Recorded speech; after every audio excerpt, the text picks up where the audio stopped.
क्या बेबसी है ये समझ।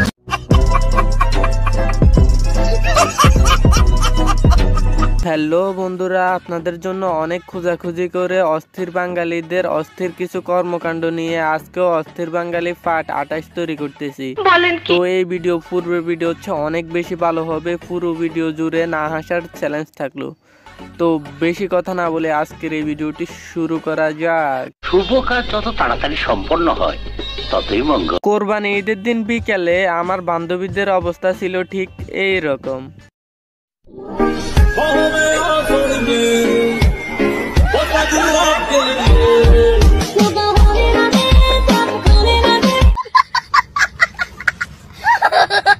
আমার থেকে টাকা পাওয়া বন্ধুগুলা যখন আমাদের বাড়িতে আসে তখন আমার অবস্থা হয় ঠিক এই রকম।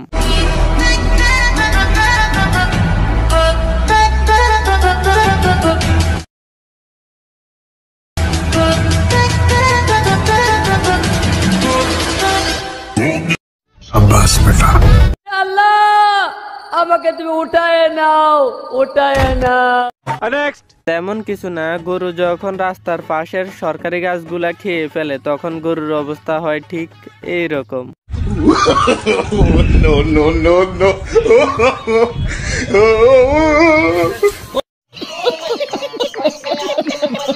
সিঙ্গেল থাকলে যা হয় আর কি, রাস্তায় যাকে দেখি তাকেই ভালো লাগে।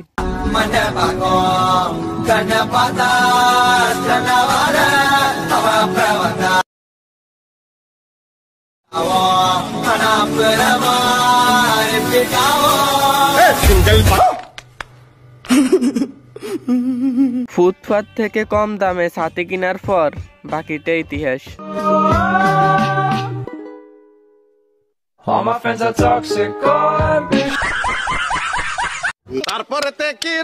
বিশ্বাস করেন ভাই, এটা দেখার জন্য আমি মোটেও প্রস্তুত ছিলাম না। বাংলাদেশের গরিবের হ্যাকার।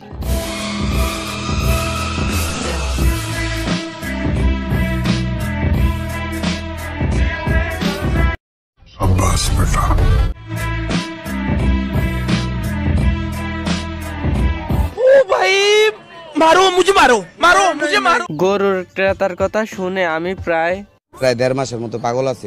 এটার দাম জানবো ভাই, কত নিল এটা? 50। কত টাকা দাম চাইছিল? 48।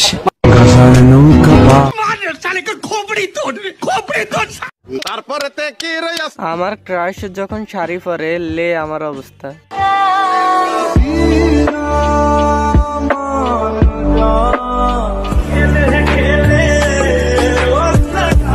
তো আজকের এই ভিডিওটি এই পর্যন্তই, দেখা হবে অন্য কোনো ভিডিওতে। ভিডিওটি ভালো হলে এই চ্যানেলটিকে সাবস্ক্রাইব করবেন। এতক্ষণ ভিডিওটি দেখার জন্য অসংখ্য ধন্যবাদ।